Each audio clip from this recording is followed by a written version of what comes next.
और आपने देखा कंडेला कांड, कंडेला कांड। ऐतिहासिक कांड हुआ, वहाँ किसानों पर गोलियां चली। और जब आदरणीय चौधरी भूपेंद्र हुड्डा जी कांग्रेस के प्रदेश के अध्यक्ष थे, कंडेला में जाकर वहाँ लोगों को बीच में गए, धरना दिया, वहां से पैदल यात्रा करके दिल्ली रामलीला मैदान में जाकर वो किसान की जो बिजली के बिल थे उनकी आवाज उठाई। और हुड्डा साहब ने कभी ये नहीं कहा था कि मैं सत्ता में आऊंगा तो बिजली के बिल माफ करूंगा। पहली बार कलम से शपथ लेने के बाद पहला काम 1600 करोड़ बिजली के बिल माफ करे, वो भी जिंदगी रैली करके। सभी दर्शकों को टोरादून की तरफ से नमस्कार। मैं हूँ ऋषिपाल और दोस्तों आज हम पहुंचे हैं हल्का बड़ौदा में और हमारे साथ जो शख्स मौजूद है वो किसी परिचय के मोहताज नहीं, क्योंकि उन्होंने हरियाणा की राजनीति में एक पासा ही पलट के दिखा दिया। तो आइए आज आपको नरवाल साहब से रूबरू करा दें। टोरादून पर आपका स्वागत है भाई साहब। भाई टोरादून के सभी दर्शकों को मेरी हाथ जोड़ कर राम राम और आपका स्वागत और धन्यवाद भी। आप पहुंचे और आप जो मेरी बात लोगों तक पहुंचाने का काम करोगे, आपका तहे दिल से धन्यवाद। नरवाल साहब थोड़ा बचपन से शुरुआत करूंगा, जब आप पढ़ाया करते आपके क्या मन में थी? राजनीति करनी है, कोई सर्विस करनी है या समाज सेवा करनी है? देखिए, आपने जो बात पूछी मेरे में, आज लोग मानो या ना मानो, हाँ जी। लेकिन मैं जब से पढ़ाई शुरू करी, मेरी पढ़ाई गांव में सरकारी स्कूल से शुरू करी और उसके बाद मैं लिजवाना कला जो जींद जिले का गांव है, हाँ जी। मेरे सीम से लगता गांव, मैंने 7 साल यहाँ पढ़ाई करी 10वीं तक। उसके बाद मैं बड़ौदा गांव में 11वीं और 12वीं बड़ौदा गांव में जो स्कूल है सीनियर सेकेंडरी स्कूल, उससे मैंने शिक्षा ग्रहण करने का काम किया। और मैं उसके बाद एक मेरे मन में थी, कभी भी नौकरी मेरे मन में नहीं थी, ना नौकरी करने का कोई दिल था। एक तमन्ना थी कि मैं समाज की सेवा करूं, चाहे मैं राजनीति में आगे करूं या सामाजिक तौर पर करूं।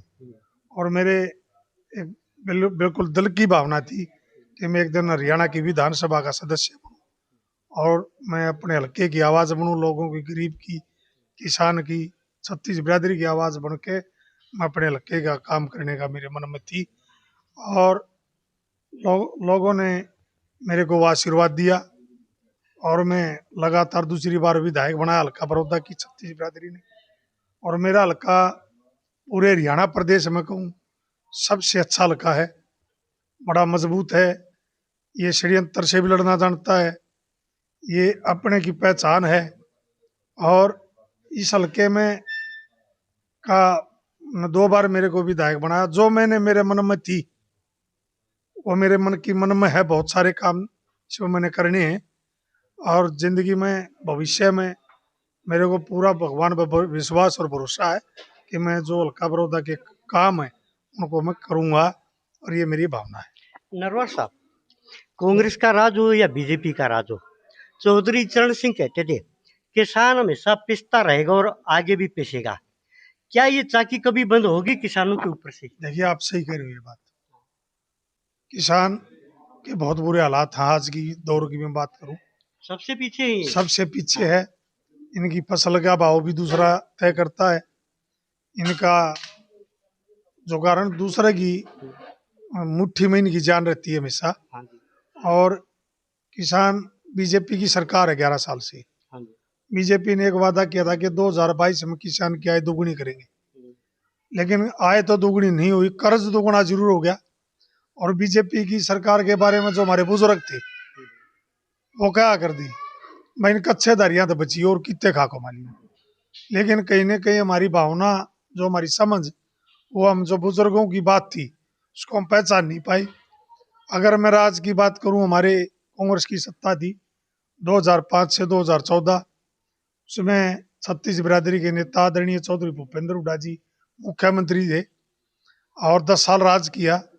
और 10 साल का राज में आपने देखा कि एक नारा आया था, हुड्डा तेरे राज में जी रही गई जहाज में। और हुड्डा साहब ने किसान के लिए बहुत सारे काम किए। पहले अगर मैं ट्रैक्टर की बात करूं तो 10 किला पे एकड़ जिसका जमीन हुआ कर दी उसको ट्रैक्टर का लोन मिलता था।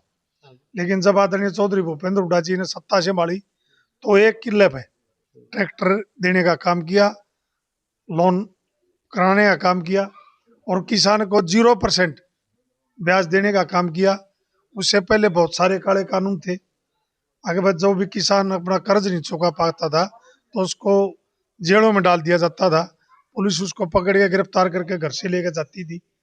और पहले लोग जब जीप देखते थे तो भाग जा रहे थे, जो लोन लिया था बैंक वाला। बैंक वाले भाग जा रहे थे बैंक वाले को देख के। लेकिन हुड्डा साहब ने एक ऐसा कानून लेके आया कि जो किसान अगर कर्ज नहीं चुका पाओगा तो उसको कोई गिरफ्तारी नहीं होगी, 0% ब्याज देने का काम किया और किसान के हित के बहुत सारे काम किए। आपने देखा जब कांग्रेस की सरकार थी, जब 84 लाख करोड़ कर्ज किसान का पूरे देश में अगर किसी ने माफ किया तो कांग्रेस पार्टी ने किया। और बिजली का भी किया था। बिजली के भी आपने बात करी, बिजली का भी आपने देखा जब हुड्डा साहब ने 1600 करोड़ बिजली का बिल माफ किया। जब पूर्व की सरकार थी तो एक नारा दिया था मुख्यमंत्री ने, जो पूर्व के मुख्यमंत्री थे ओम प्रकाश चौटाला जी ने, कि ना मीटर रहेगा ना मीटर रीड रहेगा। लोगों को एक झूठ बोल के सत्ता पाई और जब सत्ता में आए तो उन्होंने दबाव डाला बीजेपी भाई बिजली के बिल भरो। और आपने देखा कंडेला कांड, ऐतिहासिक कांड हुआ, वहाँ किसानों पर गोलियां चली। और जब आदरणीय चौधरी भूपेंद्र हुड्डा जी कांग्रेस के प्रदेश के अध्यक्ष थे, कंडेला में जाकर वहाँ लोगों को बीच में गए, धरना दिया, वहां से पैदल यात्रा करके दिल्ली रामलीला मैदान में जाकर वो किसान की जो बिजली के बिल थे उनकी आवाज उठाई। और हुड्डा साहब ने कभी ये नहीं कहा था कि मैं सत्ता में आऊंगा तो बिजली के बिल माफ करूंगा। पहली बार कलम से शपथ लेने के बाद पहला काम 1600 करोड़ बिजली के बिल माफ करे, वो भी जिंदगी रैली करके। देखिए नरवाल साहब ने बहुत बड़ी बात कही। बीबीसी लंदन तक कंडेला कांड का आवाज गई थी। नरवाल साहब, आप भी एक किसान के बेटे हो और आप, हम देखते सुनते हैं आपकी बात, किसान की आवाज उठाते हो। तो ऐसा कोई दिन आएगा जिस दिन ये किसान का काला कानून खत्म होएगा? बिल्कुल आएगा। कब आएगा? देखिए बहुत जल्दी आएगा। मैं ये कह सकता हूँ आज आपके चैनल के माध्यम से ठोक बजा गए, किसान का जो काला दिन है जिस दिन कांग्रेस की सत्ता आएगी उसी दिन खत्म करने का हम काम करेंगे। और किसान के हित के जितने भी फैसले होंगे वो सारे फैसले लिए जाएंगे। और एमएसपी गारंटी कानून लेके आएंगे। ये नहीं कि एमएसपी की गारंटी देंगे, उसके प्रति कानून बनाएंगे ताकि किसान की एमएसपी लागू करके अगर कोई भी व्यापारी उससे कम खरीद करेगा तो उस पर जेल में भेजने का काम करेंगे। ऐसा कड़ा कड़ा कानून किसान के हक में लेके आने का काम करेंगे। अच्छा, हुड्डा साहब के राज में हमने एक और देखा, किसान भी खुश, मुलाजिम भी खुश और मजदूर भी खुश। ऐसी क्या जादू की चिड़ी घुमा रखी थी? देखिए मैंने कहा था थोड़ी देर पहले, चौधरी भूपेंद्र हुड्डा जी छत्तीस बिरादरी के नेता है, हर वर्ग को साथ लेके चलने वाले हैं। आपने देखा चाहे गरीब के बच्चे, सीबीसी के जो बच्चे थे गरीब परिवारों के, उनको पढ़ाने का काम किया, फ्री फीस माफ की, उनको स्कॉलरशिप देने का काम किया, उनको ड्रेस, स्कूल बैग, किताब, कॉपी सब देने का काम किया। और अगर आप कर्मचारी की बात देखोगे, कर्मचारी को भी उनको मान और सम्मान भत्ता देने का काम किया। गरीब परिवार को अगर मैं बात करूं 100 गज के प्लाट और मकान बना के देने का भी हुड्डा साहब ने काम किया।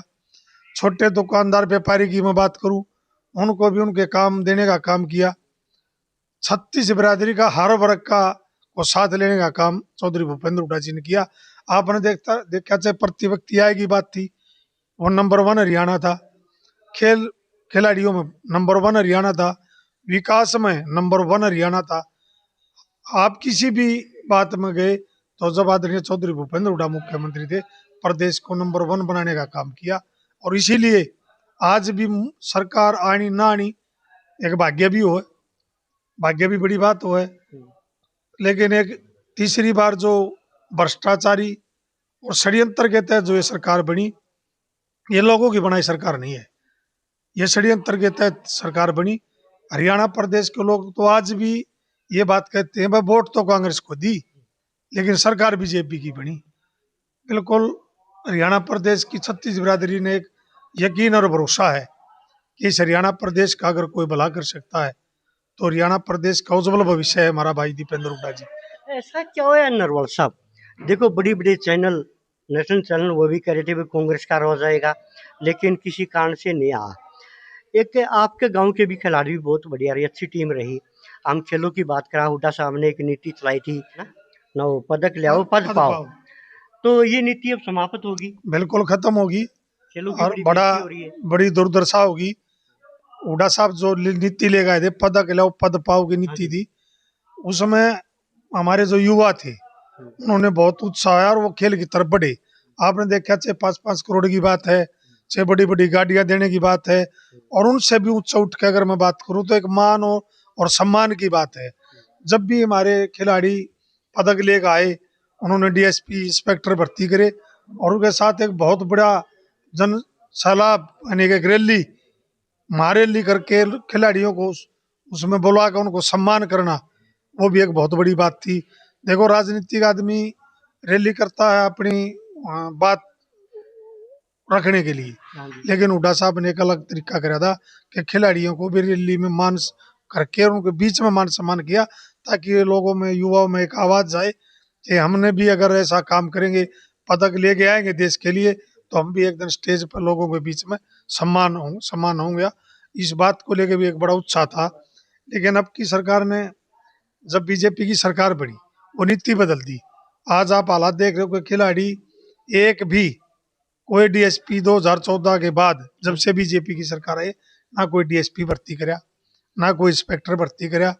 और मैं तो खिलाड़ियों का बहुत बार आवाज उठाता हूँ, क्योंकि मैं खेल गांव से, मेरा खेल गांव है या खिलाड़ियों का गांव है, धर्मनगरी है। तो मैंने विधानसभा में जब भी मौका मिलता तो मैं खिलाड़ियों की विशेष तौर पर बात उठाता हूँ ताकि खिलाड़ियों का भला हो सके। लेकिन बीजेपी की सरकार जूं तक नहीं चल रही, बीजेपी की सरकार ने ना कोई डीएसपी इंस्पेक्टर लगाया। और बड़ा दुर्भाग्य है, बीजेपी की जब सरकार ने नीति बदली, नीति बदल गई ना, जो नीति लेकर आए, जो एशियाड खेल गए खिलाड़ी गोल्ड मेडलिस्ट थे, उनको उसके तहत फार्म भरवा के भी नौकरी नहीं दी गई। और वो खिलाड़ी, मैं बताना चाहूंगा आपके चैनल के माध्यम से कि उन खिलाड़ियों ने कोर्ट के भी आदेश हो गए इनको ज्वाइन कराओ, आज तक वो खिलाड़ी ज्वाइनिंग भी नहीं दी। अभी मैं पुलिस की बात करूं, एक आईपीएस, एक एएसआई दुलाने का, और अभी एक रिवाड़ी का कल आत्महत्या कर गया। इसके क्या कारण रहे मुख्य? पुलिस वाले हत्या कर रहे हैं जो देश की रक्षा करते हैं। देखिए, कोई भी, चाहे कर्मचारी हो, चाहे व्यापारी हो, चाहे किसान हो, चाहे छत्तीस, कोई भी वर्ग है, हाँ जी। जो सरकार की नीति होती है, नीयत और नीति दो चीज हो। हाँ जी। इस सरकार की ना नीति है ना नीयत है। आज कर्मचारी भी मायूस है। आप जो बात कर रहे हो, हरियाणा की पुलिस तो इतनी ताकतवर पुलिस होती है हाँ जी, बिल्कुल कि ताकतवर। अगर इनको खुला, अगर कहा जा खुला छोड़ा जा, तो ये तो जो बदमाश, जो भ्रष्टाचार आज हरियाणा प्रदेश में हर रोज फिरौतियां डकैतियां हो रही है, तो हरियाणा की पुलिस तो धरती से निकाल के और जेल के सलाखों के पीछे भेजने का काम कर सकती है। लेकिन हरियाणा का पुलिस खुद सुरक्षित नहीं। और जो आपने बात की, मैं दोनों की बात करता हूँ, चाहे भाई पूर्ण जी की बात हो और चाहे हमारे भाई संदीप लाठर जी की बात हो। इसमें उच्च स्तरीय जांच होनी चाहिए और निष्पक्ष जांच होनी चाहिए। दोषी बख्शा जाना चाहिए और निर्दोष फंसाना नहीं चाहिए। और पूरे हरियाणा प्रदेश को भी ये लगे अगर बात जांच सही दिशा में चल रही है, और ये उच्च स्तरीय जो चाहे हाई कोर्ट के सिटिंग जज की देख रेख में जांच होनी चाहिए, ताकि लोगों का हरियाणा पुलिस का भरोसा इस सरकार पर बना रहे और न्यायिक जांच होनी चाहिए। और कल दीपावली है, लोगों को क्या संदेश देना चाहोगे दिवाली में? मैं दीपावली के शुभ अवसर पर मैं पूरे हल्का बड़ौदा की छत्तीस बिरादरी, हरियाणा प्रदेश और देश सबको, मैं माता लक्ष्मी जी को हाथ जोड़ के चरणों में स्पर्श करते हुए माता लक्ष्मी जी से मांग करूंगा कि माता लक्ष्मी, आप हमारे सभी इस देश के नागरिकों को अच्छा स्वास्थ्य दें, धन की वर्षा करें और इनको ऊपर आशीर्वाद बनाए रखें, ताकि हमारा देश और प्रदेश, मेरा हल्का उन्नति और विकास करे। ये मैं माता लक्ष्मी से प्रार्थना करूँ। और नौजवान थोड़ा नशे की तरफ ज्यादा भटक रहे हैं नरवाल साहब, उनको और क्या संदेश दोगे? मैं ये संदेश नौजवानों को। दूंगा कि मैं, मेरे जो युवा साथी हैं, उनसे हाथ जोड़ के विनती करूंगा कि आप नशे से दूर रहें। जो बच्चा नशे से दूर रहेगा, वो परिवार, वो बच्चा, वो गांव विकास और उन्नति करेगा। आप नशे से दूर रहने का काम करें। मैं आप सारे युवा साथियों से हाथ जोड़ के विनती करता हूँ, तो और अपने माँ बाप का नाम रोशन करे, गांव का नाम रोशन करे। ये थे हमारे साथ नरवाल साहब, जिन्होंने बहुत सी बातें विस्तार से बताई। आखिरी बात एक बार फिर कहना चाहूंगा नवाज साहब, सबसे दुखी देश में है तो किसान है, किसान। किसान की आवाज उठाते रहिए बस। बिल्कुल, मैं आज आपको बताना चाहूंगा, वैसे सबने पता भी है मैं किसान का बेटा हूँ और आज भी मैं किसानी करता हूँ, खेती करता हूँ, आज भी करता हूँ विधायक बनने के बाद भी। और जब भी जहाँ किसान की बात आओगी, चाहे कोई भी बलिदान मेरे को देना पड़े, मैं किसान के लिए बलिदान देने का काम करूंगा। और जब मेरे में सत्ता आएगी तो मैं आज आपके चैनल के माध्यम से वादा करता हूँ कि किसान की लड़ाई लड़ूंगा और उसके हित को दिलाने का मैं काम करूंगा। ये थे नरवाल साहब, बहुत बहुत धन्यवाद, शुभकामनाएं। Thank you.